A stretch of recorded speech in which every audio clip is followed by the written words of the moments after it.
Today, let's talk about PC games with crazy good graphics. You know, like the ones that seem to come up in conversation the most when talking about flexing specs or trying to get your machine to run something. You guys know we just love talking about graphics here, and these are some modern, recent games that just look crazy good on PC. So let's get started off with number 10 and talk about Assassin's Creed Odyssey. Without a doubt, the biggest, most insanely massive Assassin's Creed game. Also looks damn good on PC, especially if you get it running ultra-wide. Holy hell. Origins really kicked things off with like Assassin's Creed games just looking out of this world, and Odyssey definitely pushes things to the limit with, like I said, a massive scale, but also down to a granular level, still tons of detail. Your character in particular looks incredibly detailed with, of course, a bunch of different modelings for different armor types because it's an RPG. Dust gets kicked up when you fight, characters get bloody, all of it's convincing combined with a really good lighting engine, and of course, it's worth pointing out the insane amount of variety. Tons of beautiful looking water, more tropical islands, tall mountains, fall trees with tons of foliage, even some snow. This game really has everything, and all of it looks really, really good. The higher the resolution, the bigger the screen, maybe HDR, chef's kiss. Now over at number 9, another one that you wouldn't think of at first, but The Division 2. Yes, this thing can really push some PCs, and for good reason. It looks incredible. Most notably, the newest expansion, Warlords of New York, which takes things back to New York City, now to Lower Manhattan, just really pushes things in terms of the size and scale. Of course, the map is big, but also there's a lot of impressive verticality to it. Buildings truly look soaring. You get that sense of scale because the game can convincingly render those distances. Not only that, the streets of New York and Washington, D.C. in the base game are littered with tons and tons of details. Moving paper, trash in the streets, wildlife, tons of foliage, weather effects, day and night effects, really great lighting. Even if you don't like The Division or games as a service game, or we talk about the worlds at massive builds all the time, they look incredibly good and are worth experiencing just on that alone. Especially if you can really crank this thing up to ultra, then it is damn impressive. Now next at number 8, if we're talking about games with detail that's incredibly impressive, Metro Exodus.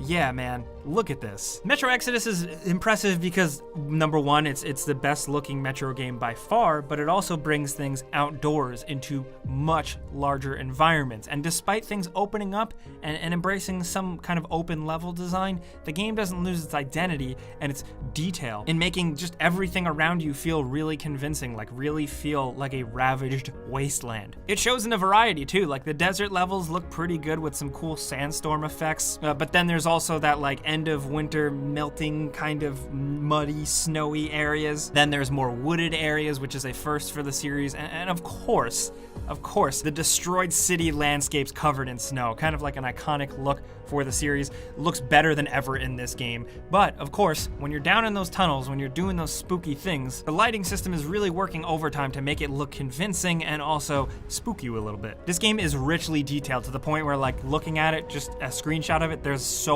much going on, and the fact that it all can run beautifully on a great PC makes it that much better. Now over at number 7, of course, we had to include a car game, so Forza Horizon 4. This is pretty much the most modern, best looking racing game.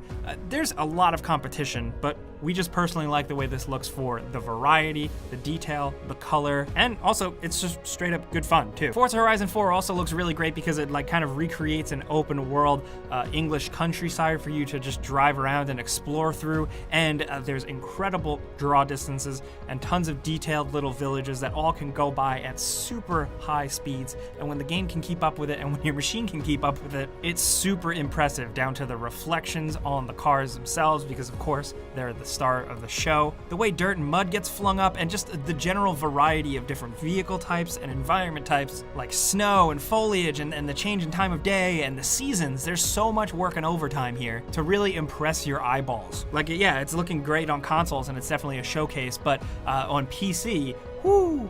Now over at number 6, we have Control, a game that we still think is underrated. It was our favorite game of last year, and for good reason. This third-person shooter is filled with tons of cool detail, artistic lighting, and great effects. Of course, this was an early showcase for RTX, which when it is switched on, the subtleties that it brings, the reflections in the floor, the way glass works, everything really just is turned up to 11. And even if you don't have an RTX capable machine, it's still mind-blowing. The amount of effects and things that moves around as Jesse blasts through the environment. Papers fly up in the air, debris smashes everywhere, things shatter, the ground cracks. All of that happening and running in real time above 60 frames per second is something that you truly need to experience. It's really impressive. Then, of course, if you zoom in with photo mode down to a highly detailed level, you can see the detail on Jessie, her face, her clothing, the weapon she uses, even like reflections in her eyes and stuff. It is crazy,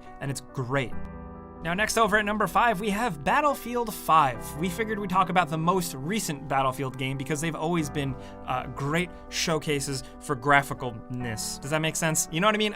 Starting from like Battlefield, I'd say 3, every single one has really turned it up a notch, and Battlefield 5 continues it with some really dense and rich looking environments, the more urban environments with collapsed buildings, smoldering remains, sparks, cloudy skies. Looks damn good, not only on a good machine, but just like a really, really good monitor. Plus couple that with the added level of destruction that Battlefield 5 actually brings back to the series, and wow, we've demonstrated it before, but just even like a shockwave of an explosion, shaking the snow off of a roof and seeing it realistically slide down, seeing wood splinter and shatter. Even if you were a Battlefield fan who wasn't the biggest fan of 5, you can't help but point out that all these graphics working overtime with the destruction is really impressive. We hope that now they bring this over to a new Bad Company game, but that's just us. Moving on over to number 4, if we're talking about a game that's the game that you really show what you can do, what you can push your machine to, The Witcher 3 Wild Hunt is still a great example. People love showing off this game in all of its glory. HUD turned off, settings cranked the hell up, maybe even a couple mods here and there. The Witcher 3, I also want to point out, like on PC, running well, still has one of the greatest video game sunsets I've ever seen. And now the game's a couple years old, and the fact that it hasn't been topped, I think says a lot about it. The environments are always filled with movement, deep vegetation, lush stuff going on, people going by, wildlife. To have all of that going on at once and having the detail cranked up is just really, really nice to see. And the game is a legend for a reason. And also, I know we're talking about PC graphics here, but the fact that they crammed that thing onto a Nintendo Switch, obviously it's super low resolution, but the fact that it remains kind of the same there, that's really cool. But again, we're not talking about that. We're talking about the PC version, and hot damn. But next, down to number 3, the most recent Call of Duty Modern Warfare. This game looks absolutely incredible, specifically the single player, and I'll say specifically again, the darker nighttime levels. If you're playing on a great monitor with some good deep black support, maybe you're playing on an OLED, this game absolutely shows its prowess. The lighting is just so convincing and unlike anything I've seen in a lot of other games, and I wanted to point it out, not to mention coupling with the fact that the developers use tons of photogrammetry, which is essentially the technology of scanning real-world items and placing them in a game, not just kind of like slapping them in copy and paste like an old texture, but like legit putting it in the game. The developers went so far as to go to places like where the California wildfires affected and scan burned out cars and then put them in battlefields in the game. It goes a long way for just making all of the environments, wherever you are in the game, from the streets of London to a war-torn area of the Middle East, all of it looks really, really astounding. And I think it's a combination of the lighting with the photogrammetry technology that really seals the deal.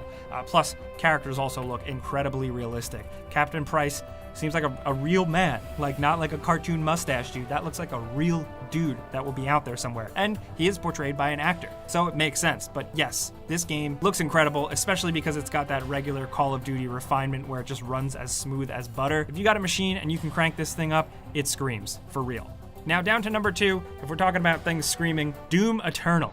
Definitely more on the cartoonish side of graphics, but still you get tons and tons of effects going on the weapon itself, to the environments, to lasers, sparks, tons of great looking fire, explosions, enemy types that are all getting deteriorated in real time by your bullets, gore, blood, and of course sprawling looking levels with some pretty impressive draw distances, all happening at once, all happening at high frame rates and high resolutions if you can get it, shows how impressive this game really is, because it's all going on at once and you, the character, are cruising through at 1,000 miles per hour, killing everything. So it's really important that the game doesn't collapse under the weight of its own graphics and your high-speed moving, and the fact that it doesn't just makes it so impressive, especially considering they aren't going for photorealism here, but yet it is still such a good graphical showcase, down to the model of the Doomslayer himself, who looks absolutely insanely detailed. Doom Eternal is just a game you have to play on PC, not just for the mouse and keyboard, but for the graphics.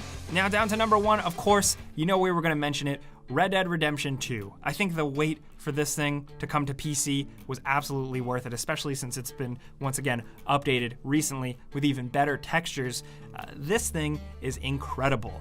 From the characters' details, the way their clothing moves as they move, to the way it gets dirty, to the way it gets wet, not only you, but your horse. And of course, the environment around you riddled with details, NPCs going about their day, carriages moving through the mud, or maybe even some busy streets, which, gotta say, Saint-Denis is an incredibly ambitious and impressively designed city that just looks so realistic, especially if you catch it at night with a little fog to it. When you see those streetlights and those lamps through the fog, you can see that this game is really operating on a totally different wavelength. And of course, the game world is so big, and the fact that it has all this detail is so impressive. Go out into the desert, go out into the woods, which is riddled with tons of lush foliage and wildlife. See your character get hot and sweaty, see him almost freeze to death, see the horse's balls, which has definitely been a talking point for a while now. This thing looked absolutely insane on consoles, but now that it's finally on PC, and you can really crank everything up and get a little extra detail and get a higher resolution and just get more detailed textures, it's just wild. It is absolutely the thing you should experience right now, especially now that the kinks are finally getting worked out. This thing is made for a kick-ass PC, and it's worth experiencing. Now, of course, might as well mention some bonus games. Of course, Minecraft with ray tracing enabled. Not the most insane thing in the world, but it looks damn good, and it's a great way to kind of flex your RTX capable card if you have one. Also, worth pointing out, we love to shout out the mod community. Grand Theft Auto 5 with some realistic graphics mods is still a sight to behold. But of course, those are some PC games with great graphics that we wanted to mention. We'd love to know from you guys down in the comments, what are you thinking? What game do you love to really show off your new PC parts? Is it Crysis? What's the new version of Crysis? Let us know what you guys think down in the comments. If you enjoyed this video, clicking the like button is the best way you can help us out. We'd really appreciate that. And if you're new, maybe consider subscribing, because we put out videos every single day. But as always, thanks for watching. We'll see you guys next time.